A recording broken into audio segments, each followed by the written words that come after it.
Hey guys! Hi everybody, it's Corey And Kyra! and welcome to Above the Bar, where every week we're having fun conversations and libations with a legal twist, with a little bit of legal sprinkle in there. So today has been a long, exhausting day, and we figured we would just go make sure that we gave everybody a nice warm hug. Nice warm drinky hug, a libation hug. So today I have made a sweet Georgia peach smash to celebrate the big win that Georgia brought for all of us. For us today. If you don't know what we're talking about, we certainly will be talking about it later on in the show. But we're talking about the two Georgia senators, which are record-breaking already, that have won the runoffs in Georgia, one being African-American, the first African-American, and a Jewish senator. I didn't know he was Jewish. He is Jewish. So let's talk about, cheers to diversity and to overlooking people to vote and then people showing up and showing out. I love it. So let's pay our true homage to Georgia. And Corey, you have to, come on, we have to start with the details of the libation. Of course.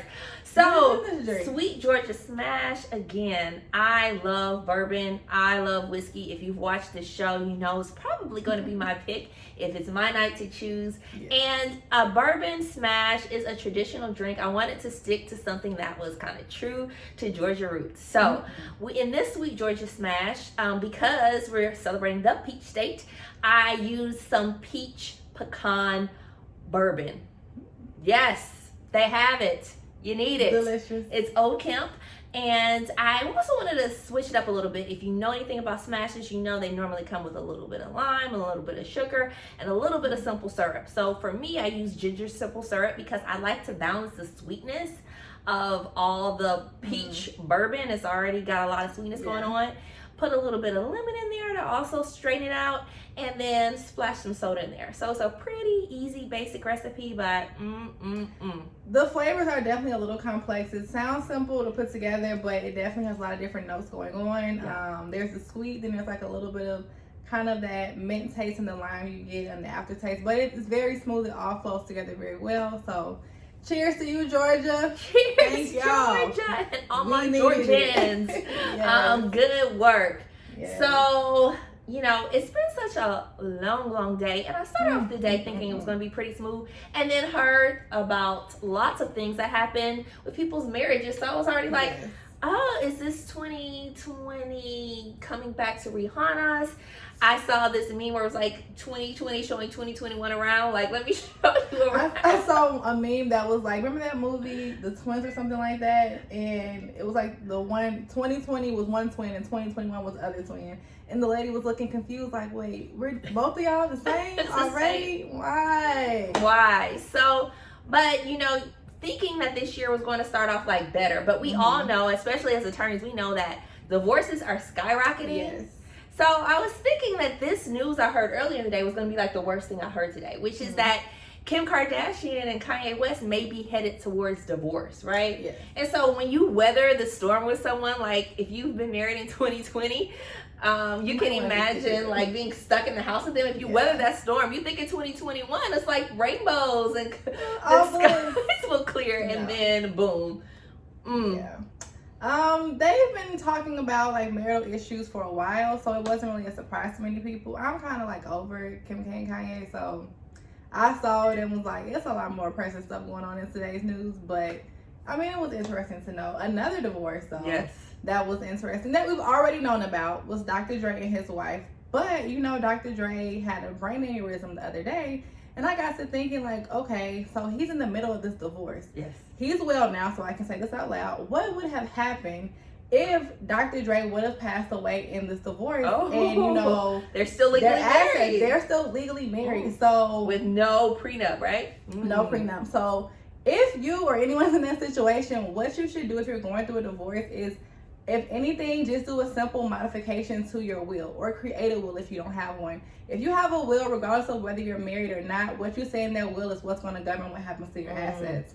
So if he had an estate plan, which I'm sure he will, let me not say I'm sure, because many people who we think should have them do not. But if he had a will in place or an estate plan that said that his assets go to someone else, even though they were still legally married, that would have happened. But if not, like, and let's say, your spouse is the one that can make medical decisions for you. Yeah. So if she pull the plug, right, like, oh, we still married, we're gonna divorce, I get to say what happens to his life.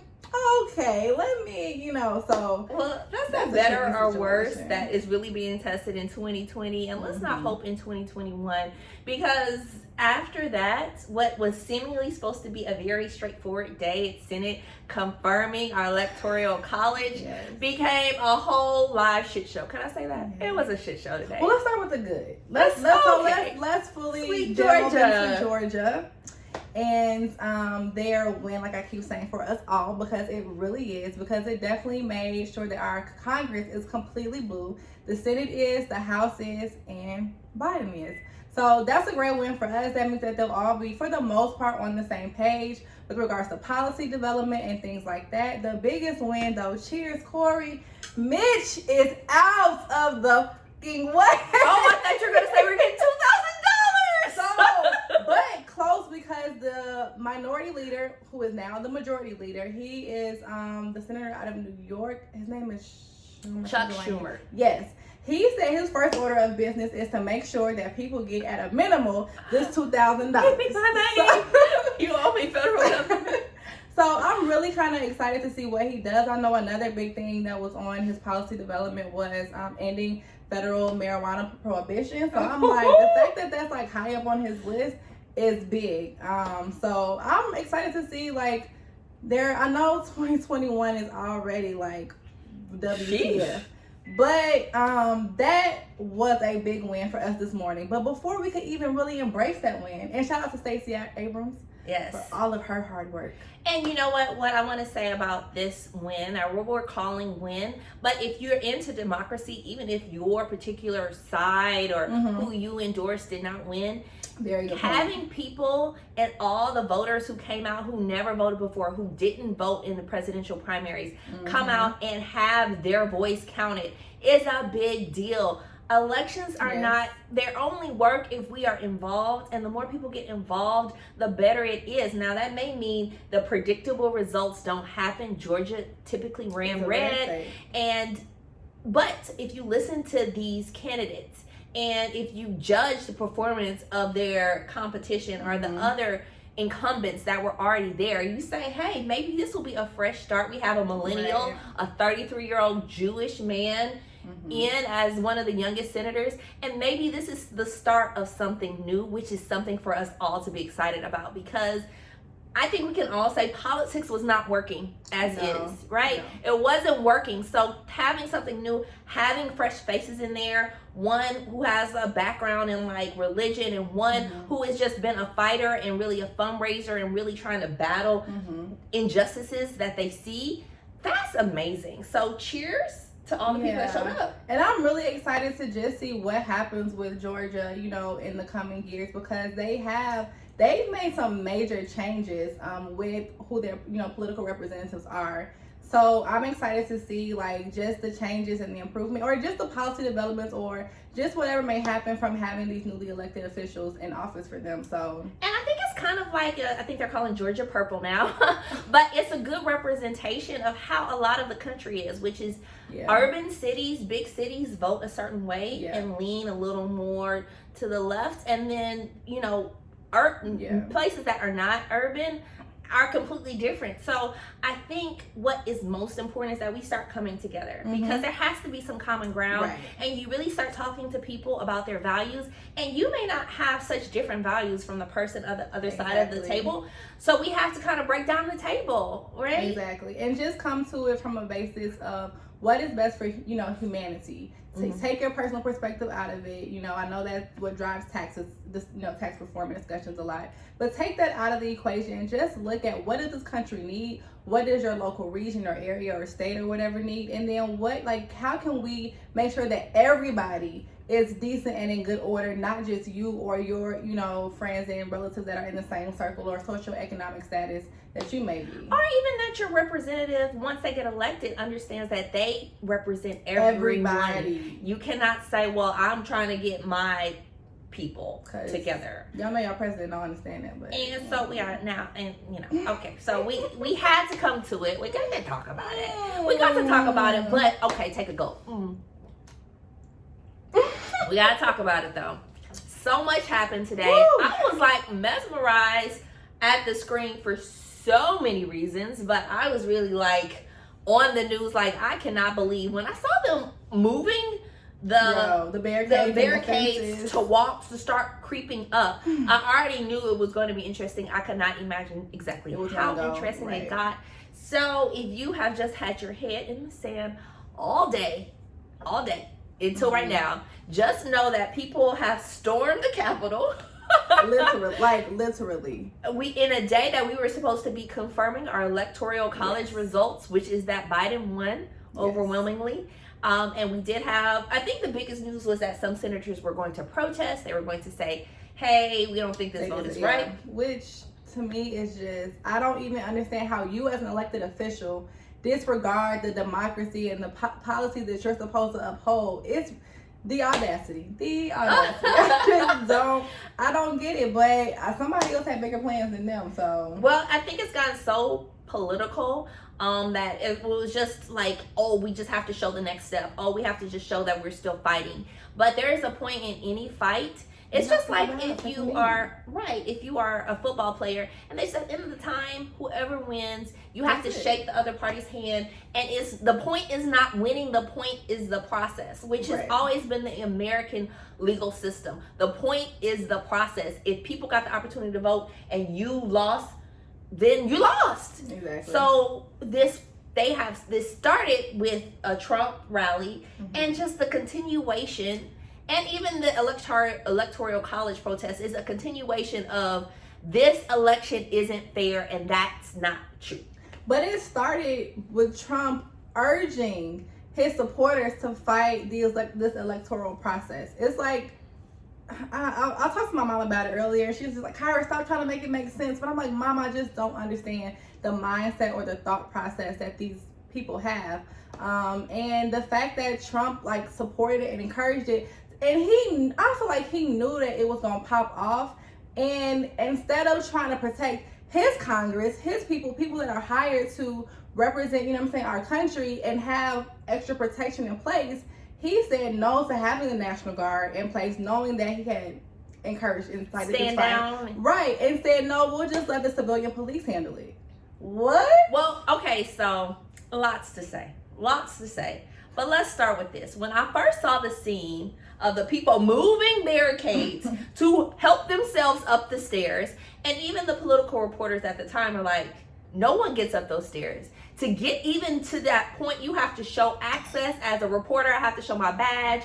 No one just can walk up the stairs, just even on a regular Monday. Day, right. So to have a mob of people being like, oh, no, we don't belong here. We belong 50 steps forward and 50 steps forward. I feel like it was like a crazy thing of red light, green light, where you're like, oh, red light, green light. But people were saying that I don't know how accurate, we're getting a lot of stories, so we're just here kind of relaying what we've read and, watched on the news. But some people were saying that some police officers, which I do believe, were helping them with moving some barricades and things like that. Now, I don't know, but I'm not going to say I'm not going to not believe it. And then, they were the fact that they were calling the police traitors, it triggered in my mind that this is not just about Trump, it's about white supremacy. And it's about white pride. I mean, I know that there are other people that are of other colors and races that support Trump, but to say to a police officer that he's a traitor when he is in fact doing his job and protecting this insightful and violent mob, or terrorists if you want to call them, it to me triggers. So why is he a terrorist? Because he's not on your side? But that's what this whole thing is about. Because you did not get your way, then there must be something wrong. So my perspective on them saying that there's some voter fraud means that, too many black people or too many minorities or too many other people in opposition to us actually showed up and voted, so there must be something wrong. See, I have a different opinion. What I really think is that so many people are so much in a small little bubble. They live in a little microcosm of the world or their region or their state, that they honestly believe that because everyone they know thinks like they think, then that must be the way that it is across the board.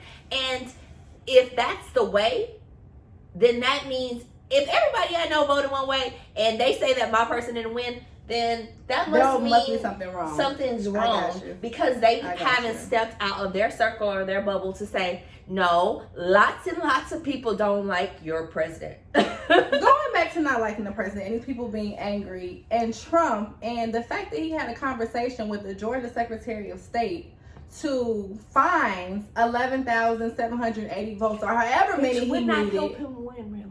And just say y'all recalculated and something was wrong. So the audacity again of you to contact another official and encourage them to find these votes because he said the people of Georgia are angry and the people of the U.S. are angry.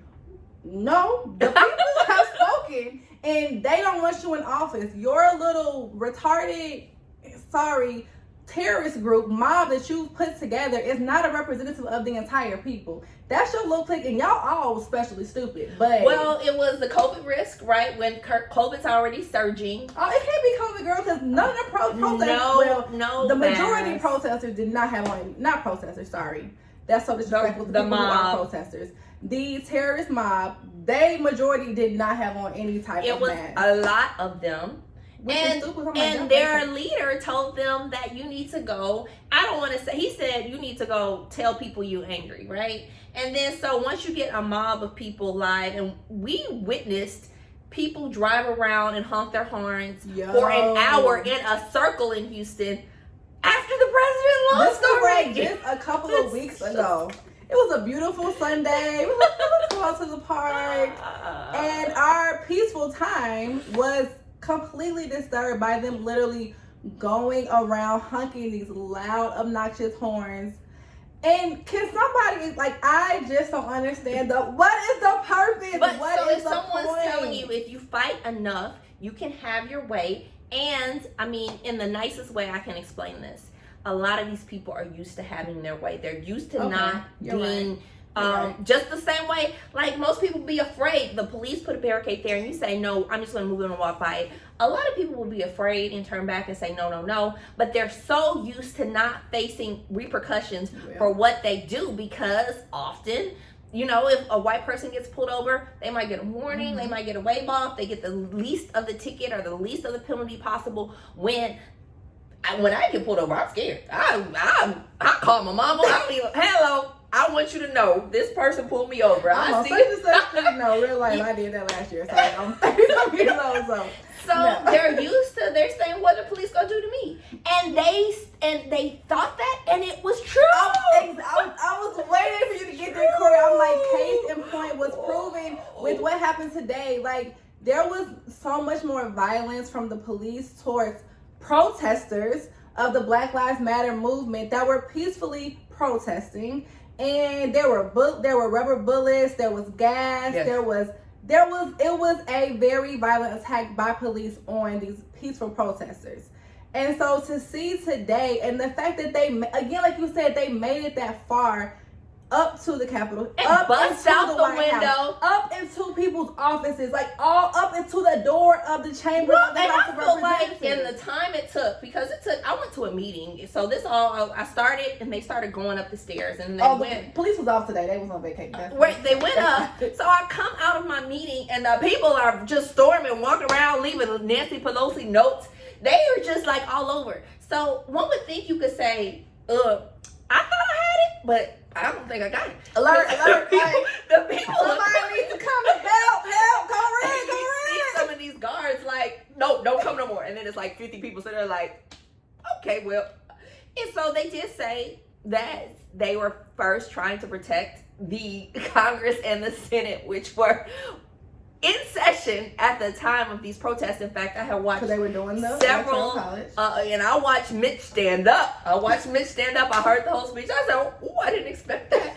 I watched leaders step into that leader role, and then I saw people who were misinformed, believing something. To these people who are protesting, they are the Boston Tea Party. They're going to try to cheat us and overthrow us, and we're going to show them this is our will. But America doesn't work by picking out singular wills. It is the will of us, all of us as Americans. Exactly. So if you can't see that collective, you're always going to be angry. But this whole like oppressed mindset that Trump supporters have, from this election laws to also the fact that they feel that they're oppressed with having to wear masks. I'm like, look, if they want to experience this oppression life, give them the full experience. Like, where are the guns? Where's the gas? Where are the dogs? Where's all, like, give them all of it. If they want the smoke, give them the smoke. Because I was shocked that all this is going on. People are carrying away things from Congress, and it's no way that we would be in there that would happen. 13 people. This is a mob. Hundreds of people went to the Capitol. Yeah. 13 people got arrested. And I saw police officers like casually stroll little old ladies down. I heard the officers told people that were going into offices, which I'm also like, okay, we have a major national security breach at this point, because they were in offices. It's on TV. All the other countries are like, oh, you just mob them.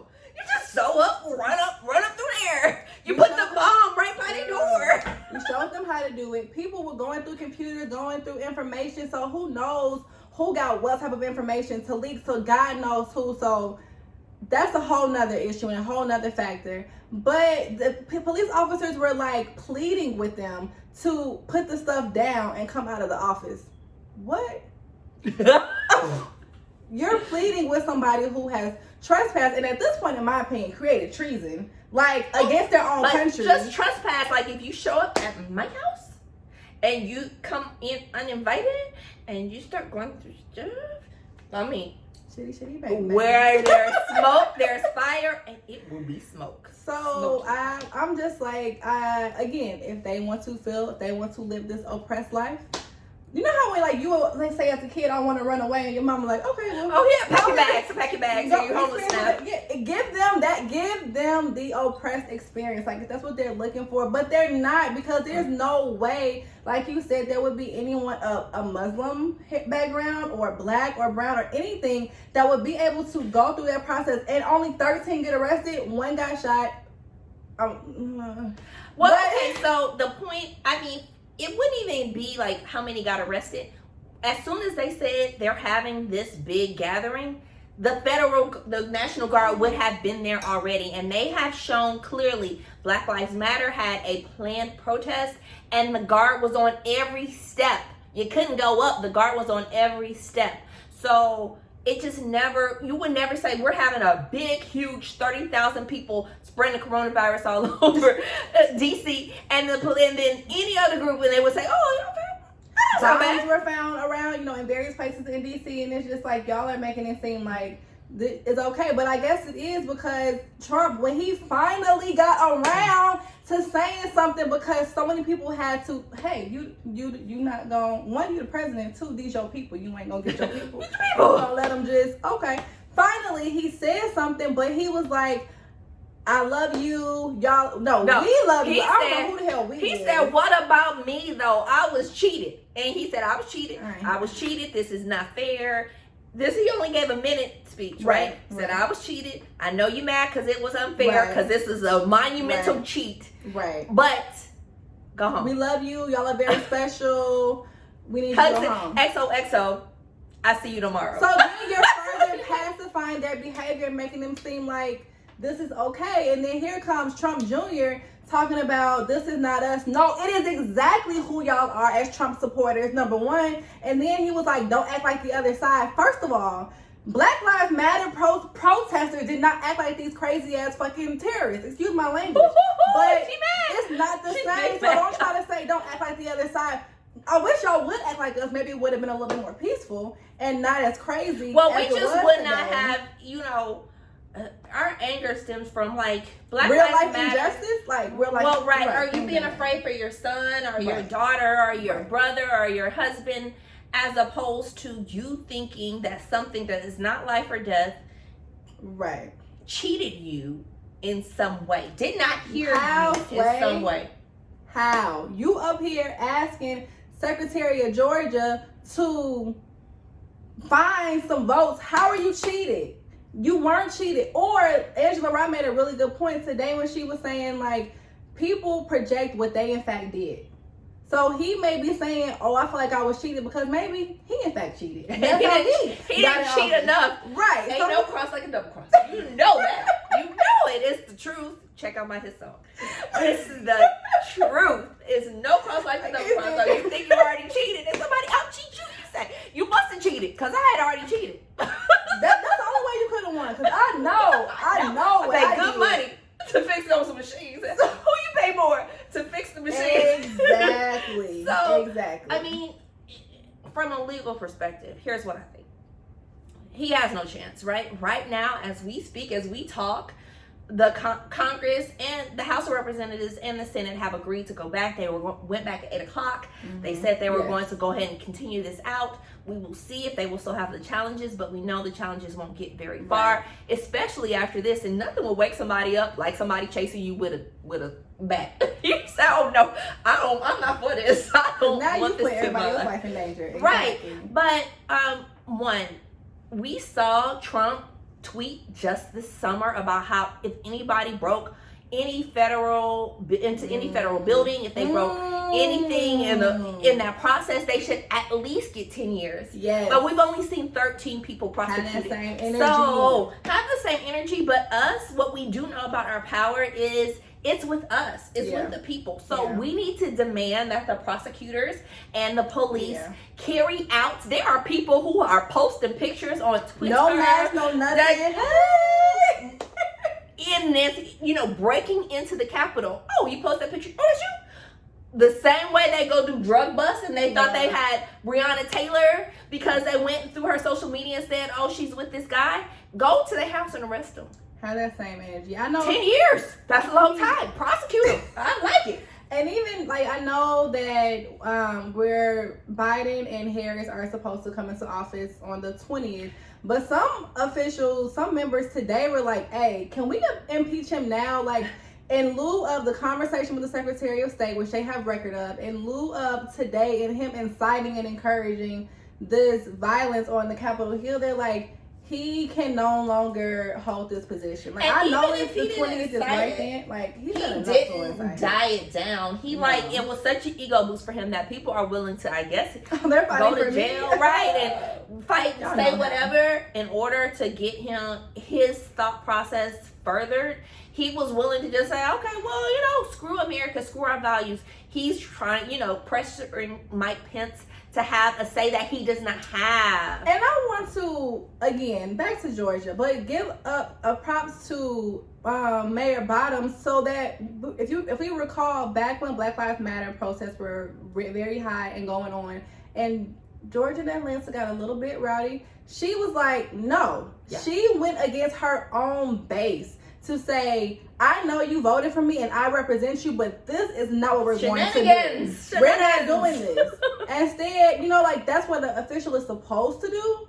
But no, y'all know y'all. Because the law in the U.S. and your oath to the U.S. and our Constitution is supposed to trump all. Exactly. Trump and all. your protection of all people. Yes. Not just your crazy ass minions. So it's going to be crazy as we see this shakedown, and believe me, we will follow up with this because we are very intrigued. I better see some people prosecuting because I definitely. I was sure your face. There were people, they were just unabashedly like, I would have a mask on if I was going to break into some federal building. This one lady, she got maced and they're like, they're asking her whatever. She's like, my name is Elizabeth and I'm from Nashville, Tennessee. Bet I know where it's from.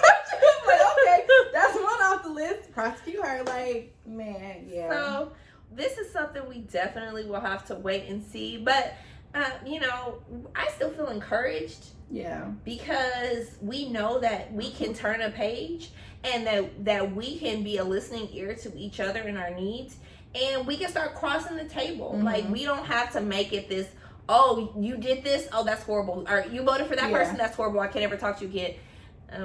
Okay. Some people. But we're encouraged. We hope that we can all, start seeing what we saw. Like I said, Mitch McConnell, certain leadership stood up and said, I don't care what side I'm on. I saw another Republican senator say, look, I voted for Trump, so I feel y'all's pain. But I swore an oath to the Constitution, and that is the first priority that I have to stand on. I'm not going to vote for this foolishness. That don't even. It's just if I was a senator, I'd be like, I want to go home for dinner. I'm not about to sit here for this 2 hour nothing that has no chance of winning. No. But to piggyback off you saying, like, to leave it on a high note, one thing that I do hope that this election, from the initial election in November to this runoff today, that your vote does matter. We have gotten into this process where we thought that it did not, but this showed us that it does. When we show up in numbers and support each other and actually understand who we're voting for and why we're voting for them and the impact that it can have on all of us, it makes a difference. Yeah. So I really hope, and I'm very prayerful that in the next election, that our numbers in voting just continue to grow, not just as Black or brown, but everybody. Like, let your voice be heard, regardless if you are in opposition to what I believe or what I think or who I'm voting for. Show up and vote, because you never know. Those couple hundred votes, when it comes down to it and it's a tight race, it makes a difference, and that could be your vote that makes that difference. Let us always get in on this conversation. Yes, and this libation, because this one right here. Cheers to Georgia. Cheers to the sweet, sweet, sweet Georgia peach smash that we had today. Make sure you tune in, because we'll be sharing our recipe for said delicious drink. And you can always check us out at where, Kyra? Above the Bar Podcast on YouTube, and of course we're on Instagram at Above the Bar Podcast as well. So make sure you reach out to us, join in the conversation, as we keep saying. Let us know what you want to talk about and what libations you would like us to make. We'll test them out for you and tell you how they taste. All right, guys. Cheers. Until next time, cheers.